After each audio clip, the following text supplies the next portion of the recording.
بالله من الشيطان الرجيم.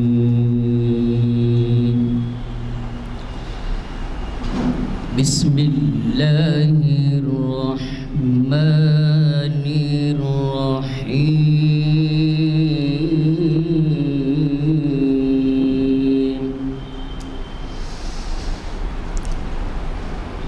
والعصر إن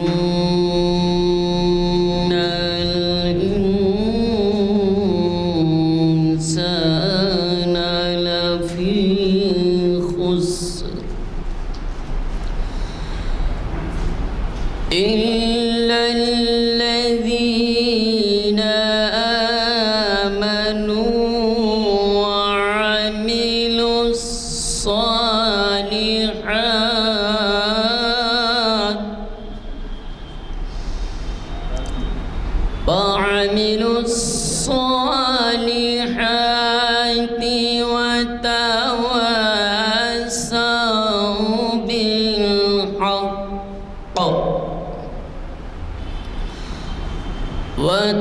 وتواصوا بالحق وتواصوا بالصبر. صدق الله العظيم. رحمۃ اللہ وبرکاتہ.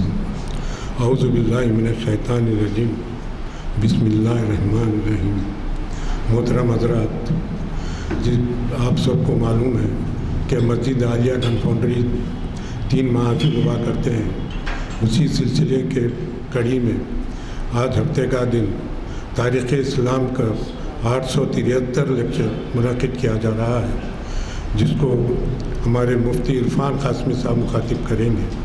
مفتی عرفان قاسمی صاحب یہاں پر شب برات، شب معراج اور ہمارے کئی محافل میں بھی آپ جو ہے ہم کو مخاطب کر چکے ہیں. آج ان کا عنوان ہے اولیاء اکرام، ان کی زندگی اور ان کا مقام، جو بہت ہی اہم ہے موجودہ حالات کی نظر سے. تو آج میں مفتی عرفان قاسمی صاحب کو دعوت دیتا ہوں آئے، اور اللہ تعالیٰ سے دعا کرتا ہوں کہ اللہ پاک ہم سب کو شفا، صحت و تندرستی عطا فرمائے، آنے والے پریشانیوں اور بلائے سے محفوظ رکھے، ہماری دینی مدارس کو اللہ تعالیٰ حفاظت فرمائے، اور ہم سب کو اللہ تعالیٰ آنے والے پریشانیوں اور ہم سب کی مغفرت فرمائے. اور خاص طور پر آج کے مہمان مقرر مفتی عرفان قاسمی صاحب کے لیے بھی ہم دعا گو ہیں کہ ان کو اعلیٰ سے اعلیٰ مقام عطا فرمائے اور ان کو شفا، صحت و تندرستی عطا فرمائے.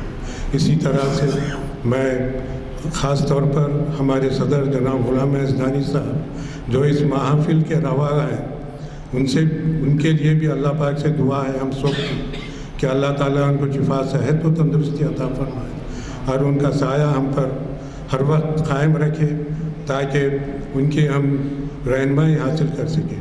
اسی طرح سے میں آج مفتی عرفان قاسمی صاحب کو دعوت دیتا ہوں آئے اور مخاطب کریں. ورحمۃ اللہ وبرکاتہ. بسم اللہ الرحمن الرحیم. نحمده ونصلي ونسلم على رسولنا الكريم. اما بعد فاعوذ باللہ من الشیطان الرجیم. بسم اللہ الرحمن الرحیم. الا ان اولیاء اللہ لا خوف علیہم ولا هم يحزنون الذین آمنوا وكانوا يتقون لهم البشرى في الحياة الدنيا وفي الآخرة لا تبديل لكلمات الله ذلك هو الفوز العظيم. صدق الله العظيم. وقال النبي صلى الله عليه وسلم من عادى لي وليا فقد آذنته بالحرب أو كما قال عليه الصلاة والسلام.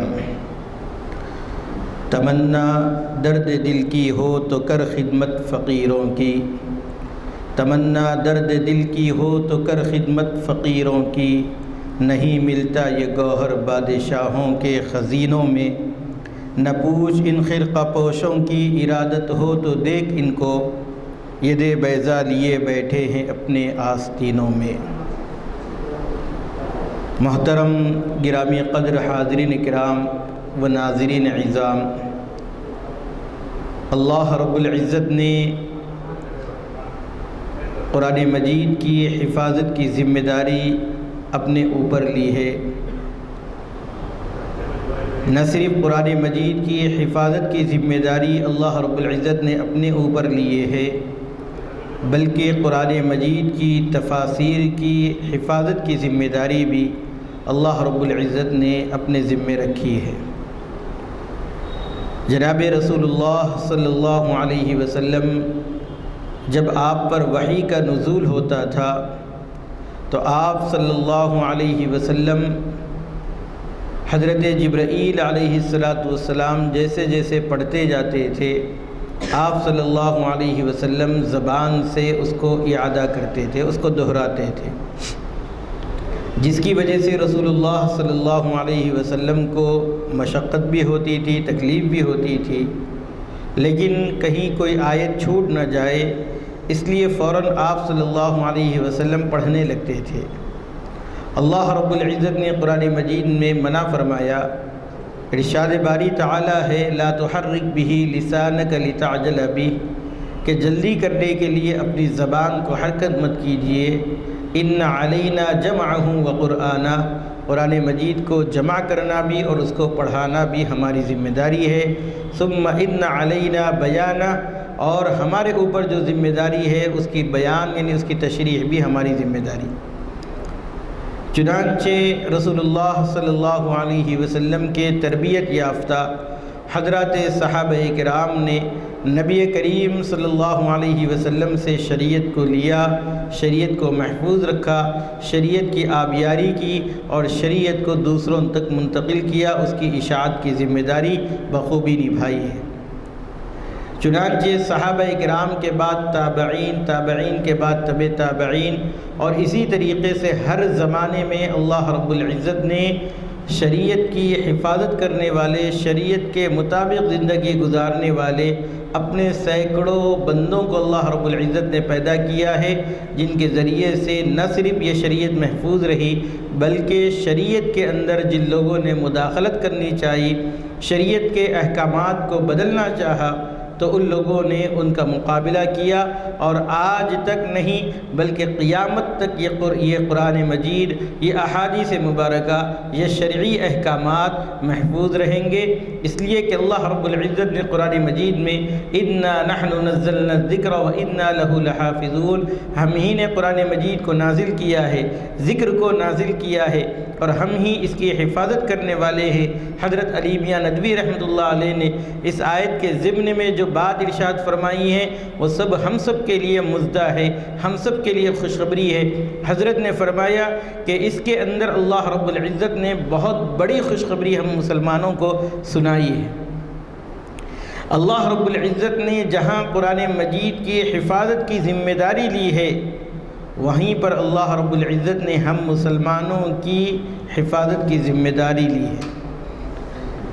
حضرت نے ایک مثال سے سمجھایا ہے کہ اذان باقی رہے مؤذن نہ رہے، ایسا نہیں ہو سکتا ہے۔ اذان باقی رہے مؤذن نہ رہے، اس لیے کہ یہ لازم اور ملزوم ہے۔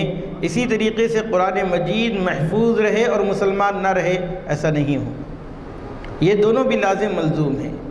تو اس کے ضمن میں اللہ رب العزت نے ہم مسلمانوں کی حفاظت کی ذمہ داری لی ہے، اور صرف اللہ رب العزت نے نہ صرف ہماری ذمہ داری لی ہے بلکہ شرعی احکامات جس طریقے سے رسول اللہ صلی اللہ علیہ وسلم نے امت کو پہنچائے ہیں، ایسے ہی امت تک قیامت تک وہ احکامات باقی رہیں گے۔ اس کے اندر اگر کوئی تبدیلی کرنا چاہے تو اللہ رب العزت ایسے بندوں کو کھڑا کرے گا جو کسی کی پرواہ کیے بغیر صرف اللہ رب العزت سے ڈرتے ہوئے ان احکامات پر عمل آور ہوں گے، اور دین کے اندر جو تحریف یا تبدیلی کرنے کی جو بات کہی جا رہی ہوگی اس کا مقابلہ کرنے کے لیے ڈٹے رہیں گے۔ میرے بھائیوں، آج کا جو عنوان ہے وہ ہے اولیاء اکرام کی پہچان اور ان کا مقام۔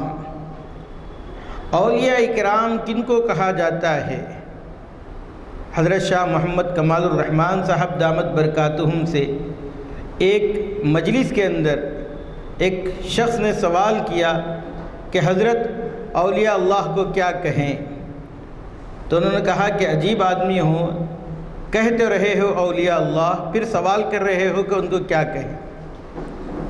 اولیاء اللہ کو اولیاء اللہ ہی کہنا ہے، اولیاء اللہ کا مقام اور مرتبہ اس درجہ بلند نہ کر دے کہ ان کا جو مقام اور مرتبہ ہے خدا کے برابر کھڑا کر دے۔ میرے بھائیوں، آج سب سے بڑا المیہ یہ ہے کہ اولیاء اللہ کی شان میں اس درجہ غلو ہونے لگا ہے کہ بہت سے لوگ یہ کہتے ہیں کہ اگر ہم کو کچھ بھی لینا ہے فلاں کے دامن سے لے لیں گے، فلاں کے در سے لے لیں گے، فلاں کے در سے لے لیں گے، حالانکہ اولیاء اللہ جو اس دنیا میں آئے ہیں ان کا واحد مقصد جو تھا، وہ جو بندے اللہ سے بھٹکے ہوئے ہیں، اللہ کی معرفت ان کو حاصل نہیں ہے، توحید کے وہ قائل نہیں ہیں، ان لوگوں کو راہ راست پر لانا تمام اولیاء اکرام کا اولین مشغلہ رہا ہے، اور ان کا اولین جو مشن رہا ہے وہ یہی رہا ہے کہ اللہ کے بندوں کو اللہ سے جوڑ دیا جائے۔ میرے بھائیوں، اولیاء اللہ کی پہچان کیا ہوتی ہے؟ قرآن مجید کی جو آیت میں نے تلاوت کی ہے، الا ان اولیاء اللہ لا خوف علیہم ولا هم يحزنون، آگاہ ہو جاؤ کہ جو اللہ کے ولی ہیں نہ ان پر کوئی خوف طاری ہوگا اور نہ وہ غمگین ہوں گے۔ کون لوگ ہیں؟ الذین آمنوا، سب سے پہلی شرط کیا ہے؟ ایمان۔ اگر کوئی آدمی ایمان کے بغیر اپنے آپ کو ولی ہونے کا دعویٰ کرتا ہے تو وہ دعویٰ لاکھ کرے، لیکن قرآن اور حدیث کی روشنی کے مطابق وہ کبھی ولی نہیں ہو سکتا ہے۔ الذین آمنوا وکانوا یتقون، دوسری جو صفت ہے وہ تقوی، تقوی پرہیزگاری۔ یعنی تقوی کس کو کہتے ہیں؟ صاحب جلالین نے سورہ بقرہ کے اندر جو ھدی للمتقین ہے اس کی تشریح کرتے ہوئے المتقین کی جو صفات بیان کی ہے، الذین، یہ وہ لوگ ہیں جو اللہ رب العزت کے احکامات کو بجا لاتے ہیں، امتثال اوامر، اللہ رب العزت نے جو حکم دیا ہے، نماز پڑھنے کا حکم دیا ہے، اسی طریقے سے اللہ رب العزت نے حکم دیا ہے زکوٰۃ ادا کرو، روزے رکھو، بیواؤں کو، مسکینوں کو کھانا کھلاؤ، جتنے احکامات اللہ رب العزت نے کرنے کے تعلق سے فرمائے ہیں ان سب کو بجا لانے والوں کا نام متقین ہے۔ واجتناب النواہی، اللہ رب العزت نے بہت سے چیزوں سے منع فرمایا ہے کہ زنا کے قریب مت جاؤ، جھوٹ مت بولو، دھوکہ مت دو، ایسی جس طریقے سے اللہ رب العزت نے جن چیزوں کے کرنے سے منع کیا ہے ان چیزوں سے بچنے کا نام متقین ہے۔ تو الذین آمنوا وکانوا یتقون، سب سے پہلی شرط یہ ہے کہ وہ ایمان والا ہو۔ اللہ رب العزت نے قرآن مجید میں، ہم آیت الکرسی پڑھتے ہیں، اس کے بعد والی آیتوں پر نظر ڈالیں تو اللہ رب العزت فرماتے ہیں اللہ ولی الذین آمنوا، اللہ کن کا ولی ہے؟ اللہ ان کا ولی ہے جو ایمان لائے، جو ایمان لائے اللہ ان کا ولی ہے۔ تو اس سے پتہ یہ چلتا ہے کہ جو ایمان نہیں لاتا ہے اللہ ان کا ولی نہیں ہے۔ اللہ رب العزت نے آگے فرمایا کہ شیطان ان کا ولی ہے، ان کو ہدایت کے راستوں سے نکال کر تاریکی کے راستوں پر لے جاتا ہے۔ یخرجہم من النور الی الظلمات، اللہ رب العزت نے شیطان کی صفت بیان کی ہے۔ تو ولی ہونے کے لیے سب سے اولین جو شرط ہے وہ ایمان ہے، اور دوسری جو شرط ہے وہ تقوی ہے، پرہیزگاری۔ پرہیزگاری کا مطلب یہ ہوتا ہے کہ اس کی پوری زندگی، ولی کی پوری زندگی اللہ اور اس کے رسول کی ہدایات کے مطابق چلے۔ اگر کوئی آدمی بیعت کرتا ہے، لوگوں کو اللہ سے قریب کرنے کے لیے جو طریقہ رائج ہے ان طریقوں کو اپناتا ہے، لیکن خود اس کی زندگی اگر خلاف سنت ہے تو لاکھ اس سے کرامت کا ظہور ہو ہم اس کو ولی نہیں کہیں گے۔ کیوں؟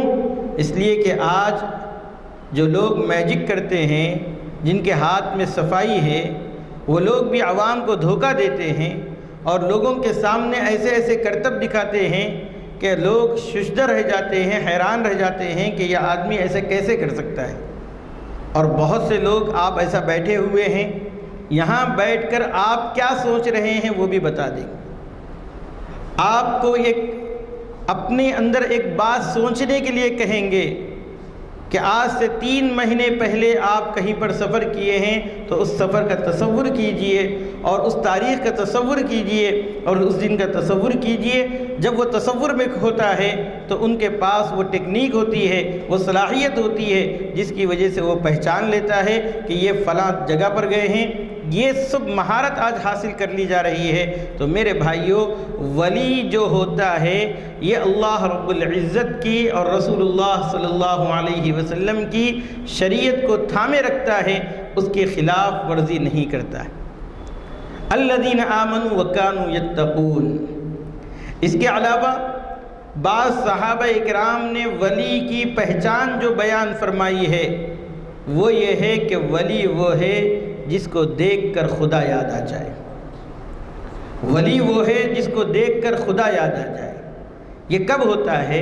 جب انسان شریعت پر عمل پیرا ہوتا ہے، اپنی ہر زندگی کا ہر عمل سنت کے مطابق کرنے لگتا ہے، تو اللہ رب العزت اس کے چہرے پر ایسا نور عطا فرما دیتے ہیں جس کی وجہ سے جب لوگ اس کے دیدار کرتے ہیں اور لوگ جب اس کی صحبت کرتے ہیں تو دنیا ان کے سامنے ہیچ نظر آتی ہے اور وہ اس کا گرویدہ ہو جاتا ہے، اور وہاں سے اللہ رب العزت کی معرفت نصیب ہو جاتی ہے۔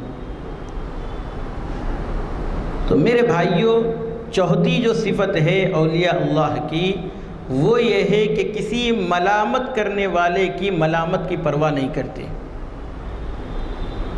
جیسے بہت سے لوگوں کو اپنی اپنی عمروں کے اندر، یا بہت سے ہم دیکھتے ہیں نوجوانوں کو کہ وہ کسی کے عشق میں مبتلا ہو جاتے ہیں۔ بعض ہمارے نوجوان وہ ہوتے ہیں جو کسی کو اپنا آئیڈیل بنا لیتے ہیں۔ جب ان سے اس کی خرابیاں بیان کی جاتی ہے، یا جیسے ہم لوگ سمجھ سکتے ہیں کہ جن کو شراب کی لت لگ گئی ہے یا جن کو گٹکا کھانے کی عادت ہو گئی ہے، ہم ان کو لاکھ سمجھا لیں، وہ لوگ تھوڑی دیر کے لیے سمجھ تو جاتے ہیں لیکن پھر اس برائی کے اندر نظر آتے ہیں۔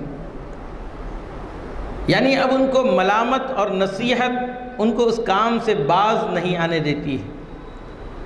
ان کا پورا سوچنے کا انداز بدل جاتا ہے، ان کے سامنے مثالیں بیان کی جاتی ہے۔ یہ دنیاوی زندگی ہے، اس کے اندر اسباب کے نتائج برآمد ہوتے ہیں۔ آپ گٹکا کھائیں گے، آپ شراب پئیں گے، اس کے نتیجے میں صحت بگڑے گی، اور عین جوانی کے عالم میں تم اپنی بیوی کو بیوہ کر دو گے اور اپنے بچوں کو یتیم کر کے چلے جاؤ گے۔ کتنے ایسے واقعات ہیں جو گٹکا کھانے والوں 37-38 سال کی عمر میں چلے گئے، 2-3 چھوٹے بچے ہیں اور ان کو یتیم کر کے چلے گئے۔ موت و حیات اللہ رب العزت کے ہاتھ میں ہے، لیکن اللہ رب العزت نے ہمیں اپنی زندگی کی حفاظت کرنے کا بھی حکم دیا ہے۔ اسی لیے رسول اللہ صلی اللہ علیہ وسلم نے فرمایا وَلِجَسَدِكَ عَلَيْكَ حَقٌّ وَلِعَيْنِكَ عَلَيْكَ حَقٌّ، جسم پر بھی تمہارا حق ہے، تمہاری آنکھوں پر بھی تمہارا حق ہے۔ کیوں بات ارشاد فرمائی؟ بیجا ہم جاگنا نہیں چاہیے۔ جسم کا حق اس لیے فرمایا کہ جسم کو ہم جوانی کے نشے میں ایسی جگہوں پر نہ لگا دے جس کی وجہ سے بیماریاں ہمارے اوپر آگنے شروع ہو جائیں۔ تو میرے بھائیوں، اولیاء اللہ جو ہوتے ہیں وہ اولیاء اللہ رب العزت کی یاد میں اور اللہ رب العزت کی جو شریعت ہے اس کو فالو کرنے میں کسی ملامت کرنے والے کی ملامت کی پرواہ نہیں کرتے ہیں۔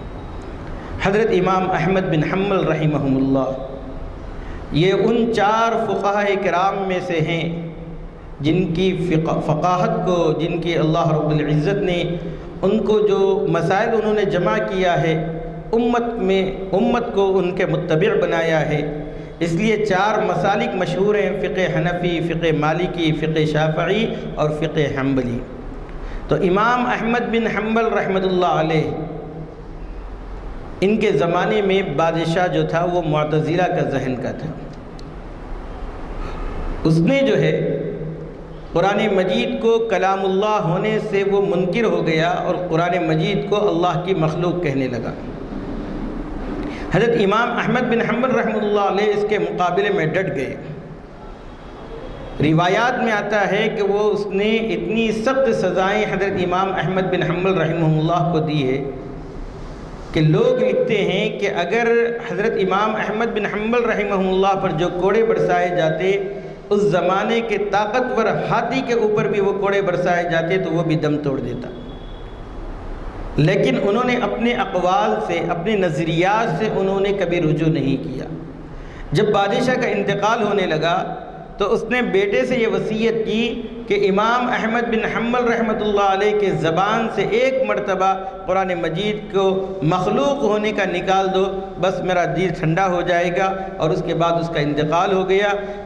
بیٹا جب تخت پر بیٹھا، اس نے امام احمد بن حنبل رحمہ اللہ کو بلایا اور کہا کہ باپ نے واقعتاً آپ پر بیجا ظلم و ستم ڈھائے ہیں، مجھے اس مسئلے سے کوئی لینا دینا نہیں ہے، میں اپنی سلطنت کو، اپنے اقتدار کو اطمینان کے ساتھ، امن کے ساتھ میں اس کو گزارنا چاہتا ہوں، لیکن میرے باپ کی یہ شرط ہے اور میں اس شرط کو پورا کرنا چاہتا ہوں۔ ایک مرتبہ آپ اپنے موقف سے قدم پیچھے ہٹا دیجئے اور میرے کان ہی میں صحیح ایک مرتبہ قرآن مجید کے مخلوق ہونے کا بات کہہ دیجئے، میں آپ کو ابھی چھوڑ دیتا ہوں۔ حضرت امام احمد بن حنبل رحمہ اللہ نے فرمایا جاؤ جا کر بالکنی سے چھانک کر دیکھ لو۔ وہاں پر دیکھا گیا تو بہت بڑا مجمع تھا جو حضرت امام احمد بن حنبل رحمہ اللہ کے موقف کو جاننے کے لیے اور وہ اپنے موقف پر قائم ہیں یا نہیں ہیں اس کو دیکھنے کے لیے نظر آ رہا تھا۔ حضرت امام احمد بن حنبل رحمۃ اللہ علیہ نے فرمایا کہ میری جان چلی جا سکتی ہے لیکن میں اپنے موقف پر ڈٹے رہوں گا۔ چنانچہ اسی حالت کے اندر ان کو شہید کر دیا گیا۔ جب شہید کر دیا گیا تو تاریخ انسانیت میں ایسا جنازہ نہیں دیکھا گیا۔ کئی مرتبہ نماز جنازہ ہوئی اور ہر مرتبہ لاکھوں افراد نے حضرت امام احمد بن حنبل رحمۃ اللہ علیہ کی نماز جنازہ پڑھی۔ یہ وہ اللہ کے ولی ہوتے ہیں جو اپنے موقف پر ڈٹے رہتے ہیں، ملامت کرنے والے یا مخالفت کرنے والوں کی کوئی پرواہ نہیں کرتے۔ میرے بھائیوں، آج ہم لوگ ولی کی پہچان کس سے حاصل کر رہے ہیں؟ قوالوں سے۔ جو اشعار کہنے والے ہوتے ہیں وہ اشعار عام طور پر مبالغہ آرائی پر اور ایسے ایسے واقعات گھڑے جاتے ہیں جن کا حقیقت سے کوئی تعلق نہیں ہوتا۔ بعض مرتبہ تو حیرانی ہوتی ہے کہ ان لوگوں نے کس طریقے سے ان واقعات کو گھڑ لیا۔ میرے بھائیوں، یقیناً اولیاء اللہ کی جو کرامات ہیں وہ برحق ہیں، لیکن کیا صرف کرامات کو ذکر کریں اور ان کی تعلیمات کو پس پش ڈال دیں؟ میرے بھائیوں، یہ تو ایسا ہو گیا جیسے میٹھا میٹھا ہب ہب، کڑوا کڑوا تھو تھو۔ آپ پورے جتنے اولیاء کرام گزرے ہیں، چاروں سلسلے کے جو اولیاء کرام گزرے ہیں، ان کی کتابوں سے استفادہ کیجئے۔ ان کی کتابوں کے اندر جو مضامین لکھے ہیں وہ توحید پر مبنی ہیں، لیکن آج بڑے افسوس کے ساتھ کہنا پڑتا ہے کہ ہم نے ان اولیاء کرام کی مزاروں پر شرک شروع کر دیا۔ ان مزاروں کے اوپر جا کر ہم نے منتیں مانگنے شروع کر دیے ہیں، اپنی حاجتیں مانگنے شروع کر دیے ہیں۔ حالانکہ اولیاء اللہ کون ہوتے ہیں؟ الذین آمنوا وکانوا یتقون، جو اللہ پر ایمان لانے والے اور اللہ سے ڈرنے والے ہوتے ہیں۔ اسی طریقے سے میرے بھائیوں، اولیاء اللہ جو ہوتے ہیں وہ سنتوں کے بڑے پابند ہوتے ہیں۔ نبی کریم صلی اللہ علیہ وسلم سے کہا گیا قرآن مجید میں سورہ آل عمران کی آیت ہے، قُلْ إِن كُنتُمْ تُحِبُّونَ اللَّهَ فَاتَّبِعُونِي، اے نبی صلی اللہ علیہ وسلم آپ کہہ دیجئے اگر تم اللہ سے محبت کرتے ہو فَاتَّبِعُونِي، تو میری اتباع کرو۔ یعنی نبی کریم صلی اللہ علیہ وسلم کی اتباع ہی میں اللہ کی محبت پنہا ہے۔ نبی کے طریقے کو چھوڑ کر، نبی کی سنتوں کو چھوڑ کر کوئی شخص اللہ کا ولی ہونے کا دعویٰ نہیں کر سکتا ہے۔ تو اللہ کا ولی کون ہوتا ہے؟ جو سنتوں کا عاشق ہوتا ہے، اپنی زندگی سنت کے مطابق کرتا ہے۔ اس لیے حضرت عبد القادر جیلانی رحمۃ اللہ علیہ جو بہت بڑے تاجر تھے، ایک مجلس میں، یہ واقعہ میں نے بزرگوں سے بارہا سنا ہے، ایک مجلس کے اندر ان کو اطلاع ملی کہ جو فلاں تجارتی جو جہاز آ رہا تھا، سمندری جو جہاز ہے، کشتی جس کو کہا جاتا ہے، وہ آپ کا غرق ہو گیا۔ تھوڑی دیر سوچے اور اس کے بعد الحمدللہ کہا۔ پھر کچھ دیر کے بعد آپ کو اطلاع ملی اسی مجلس کے اندر کہ وہ اطلاع غلط تھی، آپ کا جو جہاز ہے وہ صحیح سلامت باضابطہ کنارے پر لگ گیا ہے، بندرگاہ پر آ چکا ہے۔ پھر کچھ دیر دل پر نظر ڈالی اور اس کے بعد پھر الحمدللہ کہا۔ مریدین نے کہا کہ حضرت پہلی بار بھی آپ نے الحمدللہ کہا، دوسری بار بھی الحمدللہ کہا، تو کہا انہوں نے جو جواب دیا ہے وہ اولیاء اللہ ہونے کا پکا یقین دلاتا ہے۔ انہوں نے کہا کہ جس وقت غم کی اطلاع ملی تھی میں نے اپنے دل پر نظر ڈالی تو اللہ رب العزت کے اس فیصلے پر میرا دل مطمئن تھا، جس کی وجہ سے میں نے الحمدللہ کہا۔ اور جب دوسری مرتبہ اطلاع ملی تو پھر میں نے اپنے دل کے اوپر نظر ڈالی کہ کہیں دل کے اندر وہ خوشی اور ولولہ تو نہیں ہے، لیکن پتہ چلا کہ اس موقع پر بھی اللہ کی رضا حاصل ہے تو فوراً الحمدللہ کہا۔ یعنی غم کے اندر بھی وہ اللہ رب العزت سے رجوع ہوتے ہیں اور خوشی کے موقع پر بھی وہ اللہ سے رجوع ہوتے ہیں۔ اولیاء اللہ کی تو یہ شان ہوتی ہے۔ لیکن میرے بھائیوں، آج انہی اولیاء اللہ کا نام لے کر ہم نے شرک میں مبتلا ہو گئے، ہم شرک کرنے لگے، ہم ان کے نام سے بکرے کاٹنے لگے ہیں، اور پھر ان کے نام پر ہم لوگوں نے بہت سی رسومات گھر لی ہے جس کا حقیقت سے کوئی تعلق نہیں ہے۔ اولیاء اللہ کی تعظیم کرنا، اولیاء اللہ کو ان کا مقام پہچاننا یہ ہمارے لیے بہت ضروری ہے۔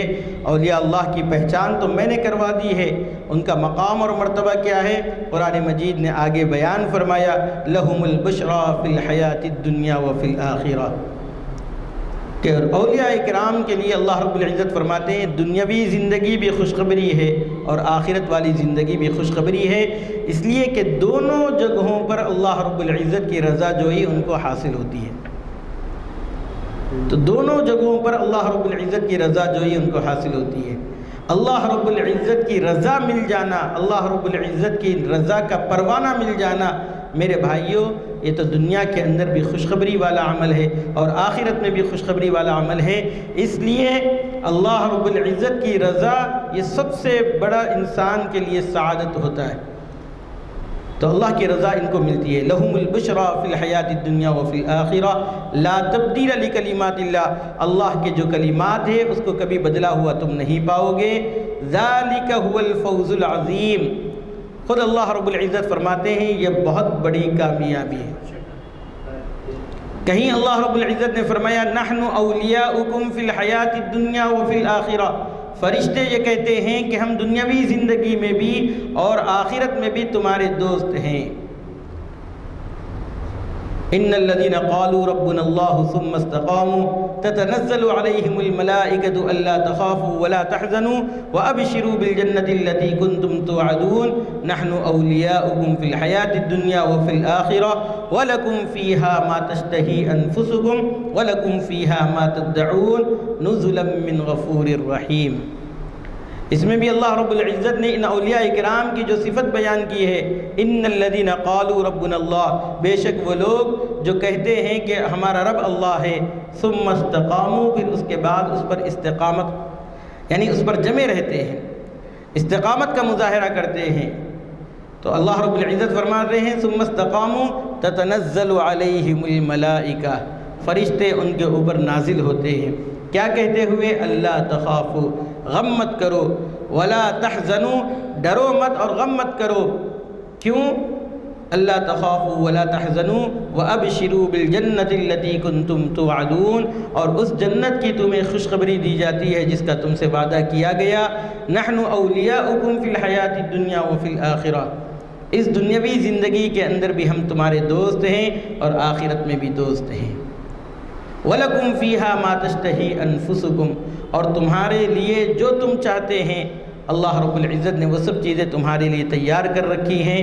نُزُلًا مِّن غَفُورٍ رَحِيمٍ، یہ مہمان نوازی ہے بخشنے والے رحم کرنے والے پروردگار کی طرف سے۔ تو اولیاء اللہ کا یہ مقام ہے، یہ مرتبہ ہے، اور اولیاء اللہ جو ہے ان کی جو تعلیمات ہیں، ان کی جو کتابیں ہیں، ان سے بالراست استفادہ کر لے اور حقیقت کو جاننے کی ہمیں کوشش کرنی چاہیے۔ اگر ان کی کتابیں فارسی زبان میں تھی تو بہت سی کتابوں کا اردو تراجم ہو گئے ہیں اور بہت سی زبانوں کے اندر بھی ان کے ترجمے کر دیے گئے ہیں۔ اگر ہمیں حقیقی طور پر ان تعلیمات کو سیکھنا ہے تو ایسے اولیاء اللہ کی صحبت اختیار کرنی چاہیے جو متبع سنت ہو، جو جماعت سے ساتھ نماز پڑھنے کا اہتمام کرتا ہو، جو غیر محرموں سے پردے کا اہتمام کرتا ہو۔ میرے بھائیوں، آج افسوس کے ساتھ کہنا پڑتا ہے کہ بہت سے لوگ بیعت تو لے رہے ہیں لیکن عورتوں سے پردے کا اہتمام نہیں کر رہے ہیں، اور بہت ساری ایسی خرافات ہو رہی ہے جس کی وجہ سے یہ جو حقیقی معنی میں اولیاء اکرام کی جو تعلیمات تھی ان تعلیمات کو پس پش ڈال کر آج ہم لوگوں نے وہی رویہ اختیار کر رکھا ہے جو کسی زمانے میں یہودی اور نصرانی کیا کرتے تھے۔ ان کا جو مطمع نظر تھا وہ یہ تھا کہ اولئک الذین اشتروا الضلالۃ بالہدی، ان لوگوں نے ہدایت کے بدلے میں گمراہی کو خرید لیا، اور ان لوگوں نے کتابوں کو اپنے زمانے کی جو کتابیں تھیں ان کو دنیاوی چند مول کے لیے ان لوگوں نے پس پش ڈال دیا تھا۔ آج بھی یہ ہے کہ حقیقی تعلیمات کو بھلا کر صرف ایسے خوش کن الفاظ ہم لوگوں کے سامنے بیان کرتے ہیں جس سے ہمیں واہ واہ مل جاتی ہے، اور اولیاء اکرام کی کرامتیں ذکر کرتے ہیں جس سے پورا مجمع جھومنے لگتا ہے، لیکن ان اولیاء اکرام کی تعلیمات کو نہیں بیان کرتے جو حقیقی طور پر ہمیں زندگی گزارنے کا طریقہ بتلاتا ہے، سلیقہ بتلاتا ہے، اور کس طریقے سے زندگی گزاری جائے اس کی رہبری اور رہنمائی ملتی ہے۔ آپ کو معلوم ہے کہ مجدد الفسانی رحمۃ اللہ علیہ جب دین اکبری کا وجود ہوا، جس کو دین الہی بھی کہا جاتا ہے، تو کیسی انہوں نے صعوبتیں جھیلی ہیں، جیل کی سلاخوں میں گئے ہیں، لیکن باوجود اس کے وہ دین سے اور جو شریعتی احکام تھے اس کے اوپر ڈٹے رہے، اور ایسا مقابلہ کیا کہ بادشاہ وقت کو گھٹنے ٹیکنے پر مجبور ہونا پڑا، اور بعد میں آپ ہی سلطنت مغلیہ کے آپ استاد مقرر ہوئے۔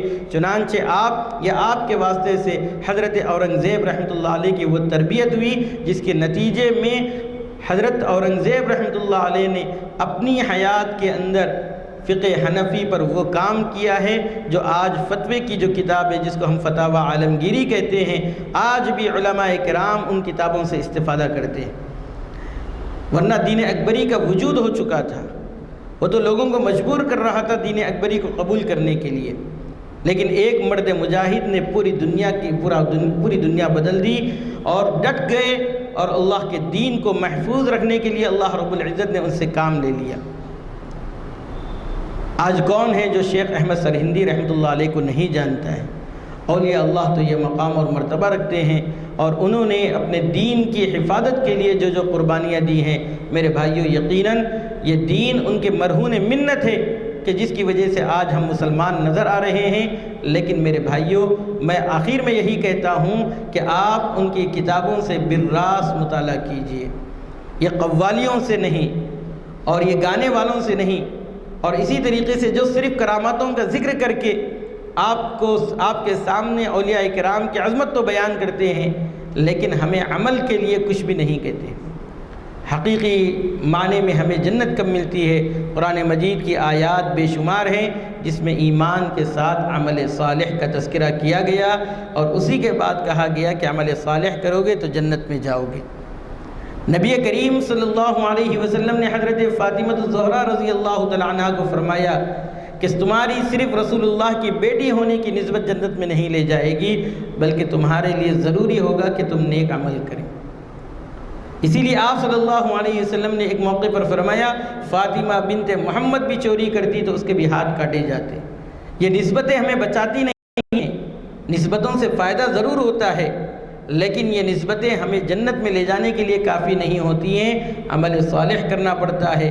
عمل صالح کے بعد ہی اللہ رب العزت ہمیں جنت کا وعدہ فرمائے ہیں، اور اگر ہم عمل صالح کرے بغیر صرف ان نسبتوں پر فخر کریں گے تو قیامت کے دن اللہ رب العزت نے جو ہمیں نقشہ کھینچا ہے حضرت سیدنا عیسیٰ علیہ السلام کا، کہ اللہ رب العزت نے فرمایا اَأَنْتَ قُلْتَ لِلنَّاسِ، کہ آپ نے لوگوں سے کہا تھا کہ میرے علاوہ یعنی اللہ کے علاوہ کسی اور کو معبود بنانا۔ حضرت عیسیٰ علیہ السلام فرمائیں گے سبحانک، آپ کی ذات پاک ہے، میں نے کوئی ایسی بات نہیں کہی ہے، میں نے جو بات کہی ہے آپ اس کو جانتے ہیں۔ ما قلت لهم الا ما امرتنی به، میں نے وہی بات کہی ہے جس کا آپ نے مجھے حکم دیا ہے۔ ان اولیاء کرام نے بھی انبیاء علیہم السلام کے نقش قدم پر چلتے ہوئے توحید کی دعوت دی ہے، رسول اللہ صلی اللہ علیہ وسلم کی سنتوں کو اپنانے کی دعوت دی ہے۔ اس کے علاوہ ان لوگوں نے کبھی بھی اپنے مزاروں پر سجدے کرنے اور اپنے سے مانگنے کی تعلیم نہیں دی ہے۔ تو میرے بھائیوں، پھر ہم جو تعلیمات ہمارے اکابر نے، ہمارے اولیاء کرام نے نہیں دی ہے، ان تعلیمات کو اپنا کر ہم یہ سمجھ رہے ہیں کہ ہم سچی عقیدت و محبت کا اظہار کر رہے ہیں۔ میرے بھائیوں، یہ سچی عقیدت و محبت نہیں ہے بلکہ یہ گمراہی ہے، ہمیں اس سے اجتناب کرنا چاہیے۔ اللہ رب العزت سے دعا ہے کہ اللہ رب العزت حقیقی معنوں میں ہمیں اولیاء اللہ کی پہچان کروا دے اور اولیاء اللہ کے مقام کو سمجھنے والا بنا دے۔ آمین۔ وآخر دعوانا ان الحمد للہ رب العالمین۔